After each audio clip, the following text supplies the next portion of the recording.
Hello বন্ধুরা, আনাজ একাডেমিতে তোমাদের সবাইকে স্বাগত। আশা করি তোমরা সবাই ভালো আছো। WBSSC গ্রুপ সি এবং ডি পরীক্ষার অফিসিয়াল অ্যান্সার কি বেরোনোর পর থেকে তোমাদের মনে উত্তেজনার পারদ তুঙ্গে। আজ আমি নির্দিষ্টভাবে ইস্টার্ন রিজন নিয়ে কথা বলবো। তবে আজকের এই কাট অফ প্রেডিকশনটি শুধু আন্দাজে নয়, বরং আমাদের হোয়াটসঅ্যাপ গ্রুপ, টেলিগ্রাম সার্ভে এবং পরীক্ষার দিন বিভিন্ন এক্সাম সেন্টার থেকে সরাসরি সংগৃহীত ডেটার ওপর ভিত্তি করে তৈরি করা হয়েছে। তাই ভিডিওটি তোমাদের জন্য অত্যন্ত অথেন্টিক হতে চলেছে। বন্ধুরা, ইস্টার্ন রিজনে কম্পিটিশন কেন বেশি? কারণ কলকাতা এবং সংলগ্ন জেলার মেধাবী ছাত্রছাত্রীদের একটা বড় অংশ এই জোনের জন্য আবেদন করে।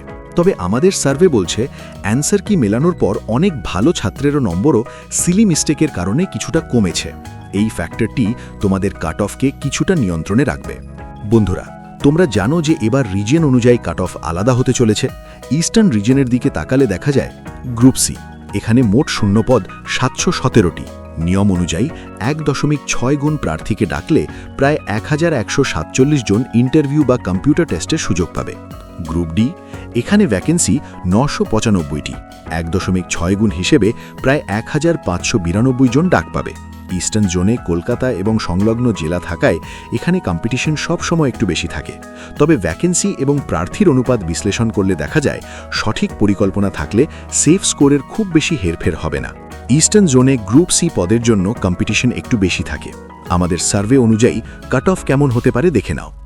জেনারেল বা ইউআর, জেনারেল মেল ক্যান্ডিডেটদের জন্য 56 একটি সেফ জোন, তবে ফিমেলদের ক্ষেত্রে এটি 54+ হতে পারে। ওবিসি এ ও ওবিসি বি, ওবিসি ক্যাটাগরিতে আমরা লক্ষ্য করেছি নম্বর বেশ ভালো উঠেছে। ওবিসি বি মেল ক্যান্ডিডেটদের জন্য 55 এবং ফিমেলদের জন্য 53+ স্কোর প্রয়োজন হতে পারে। অন্যদিকে ওবিসি এতে মেল ক্যান্ডিডেটরা 54 এবং ফিমেলরা 52+ থাকলে টাইপিং শুরু করতে পারো।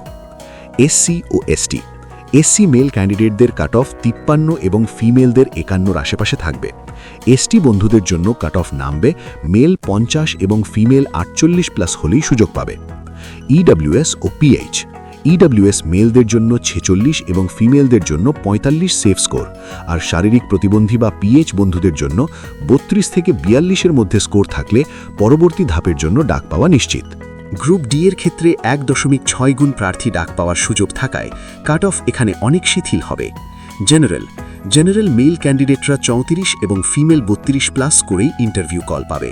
ওবিসি এ ও OBC B, OBC B male 33 এবং ফিমেল 31+ থাকলে নিশ্চিন্ত থাকো। ওবিসি এতে মেল 31 এবং ফিমেলরা 29+ পেলেই সুযোগ পাবে।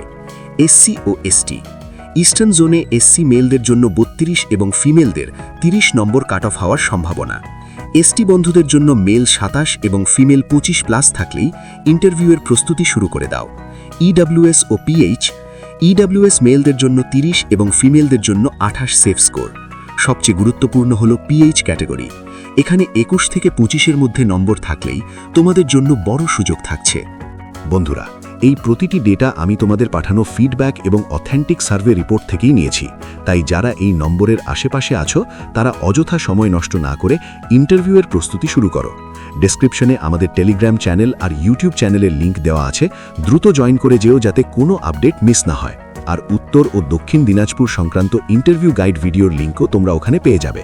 নেক্সট ভিডিও আসবে সম্পূর্ণ টাইপিং গাইড নিয়ে, তাই সঙ্গে থাকো। ভিডিওটা ভালো লাগলে লাইক করে দিও, আর তোমাদের কার কত নম্বর আসছে তা অবশ্যই কমেন্টে জানাও। মনে রেখো, সঠিক তথ্যের সাথে এগিয়ে চলাই সফলতার মূল মন্ত্র। আজকের মতো এটুকুই, দেখা হচ্ছে পরের ভিডিওতে। ধন্যবাদ। Crack exams with confidence.